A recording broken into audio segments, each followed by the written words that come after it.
ایک شخص کا ڈھاکے میں ایک عالم کا گردہ خراب ہو گیا، مدراس گیا ڈھاکے سے، 4 لاکھ روپے سے ایک گردہ خریدا۔ تو میں نے کہا کہ جو لوگ ہائے غریب ہوں 2 گردہ 8 لاکھ کا ہے نہیں، اور ہر آدمی اپنی کمر میں باندھے ہوئے کہ نہیں؟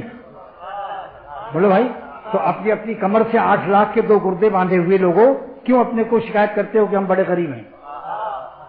اور جو اللہ والا ہے وہ کبھی غریب ہے ہی نہیں ہے، غریب وہ ہے جس کے پاس اللہ نہیں ہے۔ خدا دارم شغم دارم، جو اللہ رکھتا ہے دل میں اور اپنے جسم کو قلب سے قالب سے اللہ پر فدا ہے، واللہ وہ ہرگز غریب نہیں ہے۔ جو اللہ دل میں رکھتا ہے وہ سارے سلاطین سے افضل ہے۔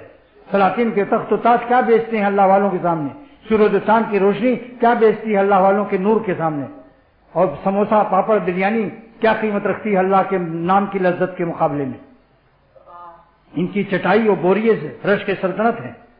خدا کی یاد میں بیٹھے جو سب سے بے غرض ہو کر تو اپنا بوریا بھی پھر ہمیں تختے سلیما تھا۔ لہذا آج سے ارادہ کر لو کہ سر سے پیر تک بے جمی اعضائنا و بے جمی اجزائنا و بے جمی کمیاتنا و بے جمی کیفیاتنا قلباً و قالباً، دل و جسم سے اللہ پر فدا رہیں گے، اور مالک کو ناراض کر کے حرام لذت کو نہ کشید کریں گے نہ چشید کریں گے۔ نمک حرامی سے آپ توبہ کرتے ہیں کہو۔